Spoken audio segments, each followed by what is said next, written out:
wonder how we got here? I don't mean in some kind of a metaphysical way, but I mean here in Jersey City or New York City or Mexico City for that matter. How did so many of us end up living in cities and under these conditions? According to the UN, for the first time in history, more than half the world's population lives in cities. Why is that? And how did that happen? I'd like to take you back to a pre-industrial age, before the Industrial Revolution. Typically, we'd live in a village like this. Over there in the center was the Lord's Manor, typically a land that was given to him by the king or the queen. And around him were the villagers right here with a small plot of land to grow their vegetables. And over here on the right side was what's called a common pasture. So if they had a cow or a pig or chickens, this would be an area for them to graze. It was public land, and it was an ability for them to take care of their family, maybe sell their livestock. Okay. And then some really smart English guys created some very nice machines to make life a little easier. And that began the Industrial Revolution. Okay. And some smart American guys did as well. This is Henry Ford's assembly line where the famed $5 an hour wage was such a big hit. And we built some wonderful cathedrals for these innovations and these activities. This is the Packard factory designed by famed architect Albert Kahn. And then we also built some wonderful factory towns around these factories, built around the concept of wage labor. You'd go to the factory, you earn a living. And there was an implied social pact. That is, if you worked hard, over time, your income would steadily rise. But then, no more than 100 years later, this is where we are. Our factories contaminated, shut down, and abandoned. Those factory towns and cities, as well, experience decay. This is actually recent photos of abandoned buildings right here in Jersey City, taken by student Dakota Santiago. What happened? What happened to living well? It's part of what we see as post-industrial misery. And the numbers are truly staggering. Some 45 million of us living in poverty, disproportionately affecting women and children. According to the Social Security Administration's wage index, half of Americans earn $30,000 or less. That's way below the $52,000 that they calculate to be the living wage, and even lower than what Nobel laureate Angus Deaton said was the happy income for Americans at $75,000. The thing to note, though, it's a natural worldwide phenomenon. It's part of the march towards productivity and efficiency and globalization. And it truly is staggering. Since 1967, the median wage has not changed. It was $19, it's about $20 today. The government does the only thing it can do, and that is step in with payments. Okay, so the top line shows the poverty rate in America if we did nothing. And you can see, even in 1967, it was around 25%. It's actually 31% today. It's actually higher.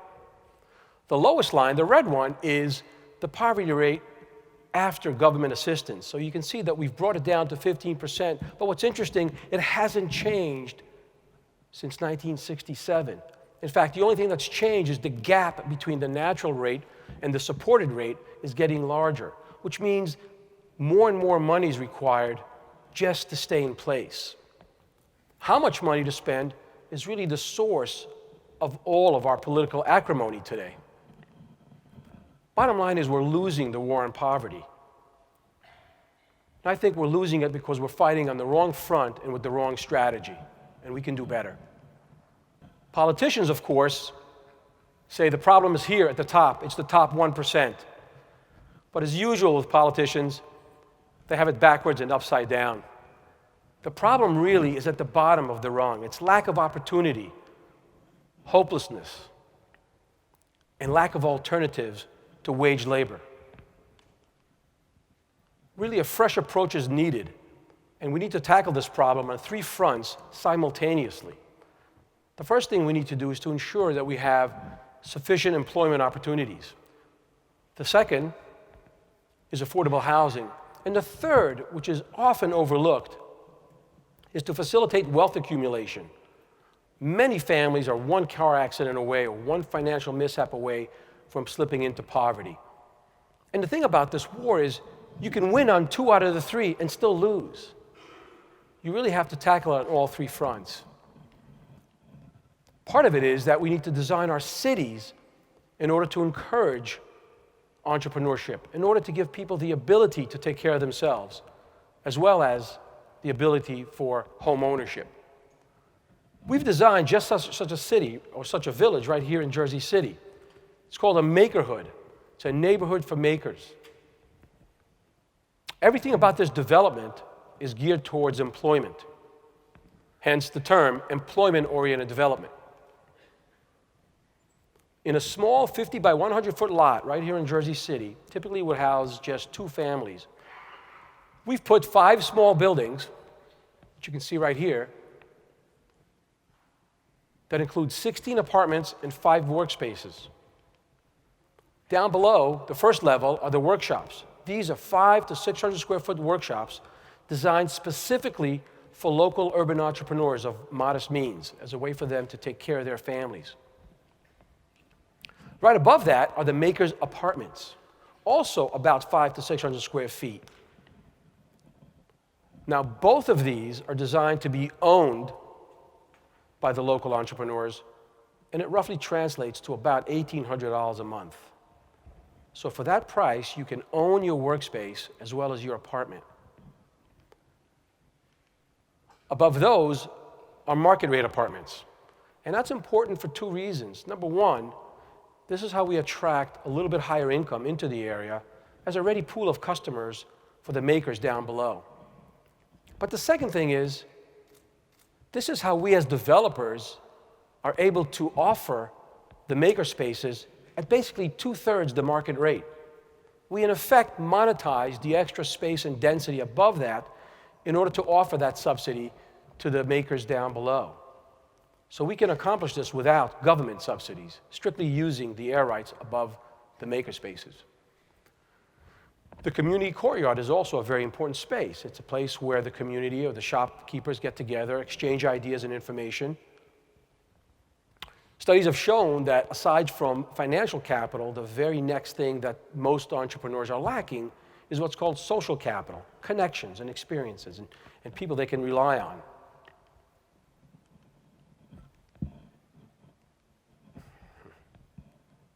The site is really just about 2.5, maybe 3 miles from here, near the Liberty Science Center. It's right here in this corner, in an area that really hasn't seen development in over 40 years. In fact, this is the status of many urban cores in America. According to the Brookings Institute, 15% of the land in the US is either vacant or abandoned. Indeed, that's part of post-industrial misery.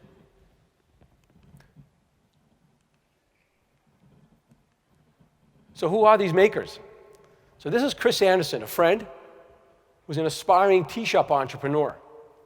Chris went through a entrepreneurial training program right here in Jersey City called Rising Tide, and his business plan called that by 2015 he would have a brick and mortar store. But then reality hit. Any store that he wanted, whether it was in the prime area or maybe a B area, was about $1,500 to $2,100 a month. So Chris couldn't get his business off the ground. We can do better for Chris. There are thousands like him that would like to take care of themselves but can't. Or Stacy, Jewel of the Pillow. Like many people, she found herself out of a job one day. Single mother of 2, she relied on some of the skills that her mother taught her to sew pillows and started Jewel of a Pillow. She'd be a perfect candidate for a Makerhood because she would save a lot of money on commuting and childcare because her kids would be right upstairs. Or Kim, started Jams by Kim, started making jams in the back of a commercial kitchen.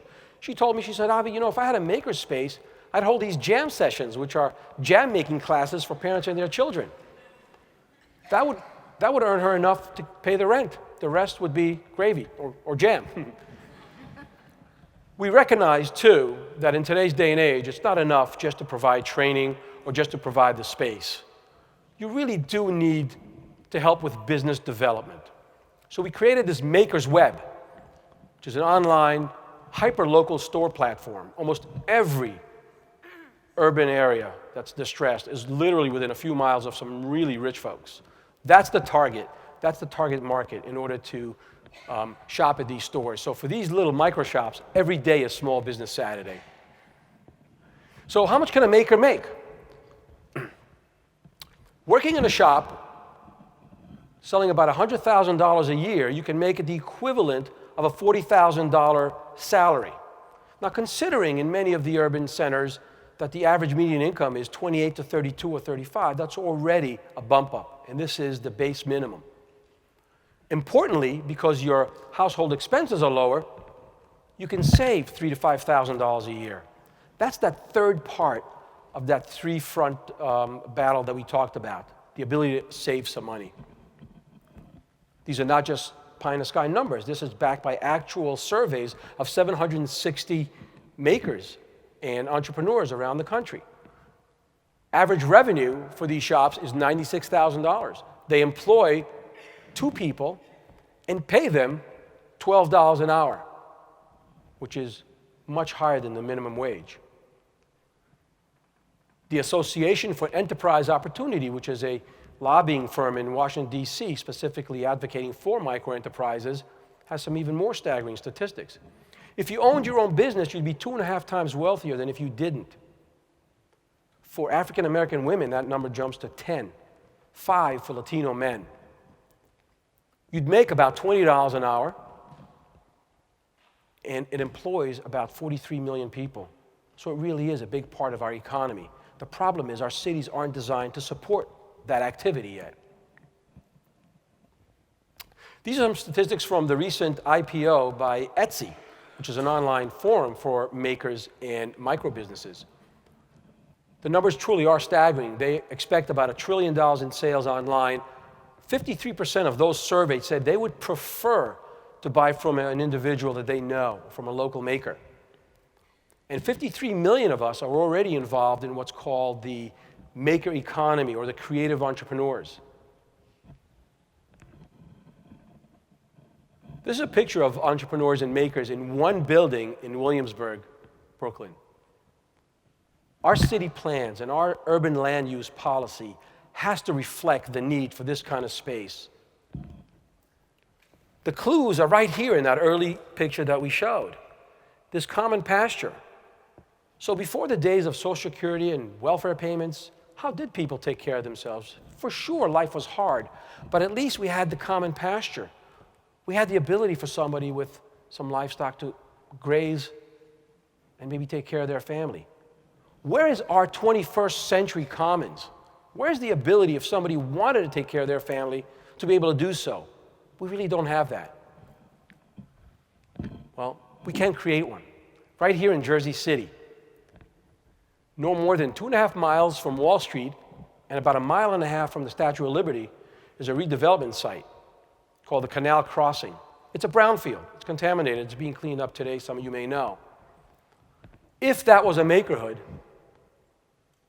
we'd create about 3,000 workspaces with jobs for 6,500 local entrepreneurs. And we'd be able to offer opportunity and hope to our most marginalized citizens. So let's create that 21st century commons.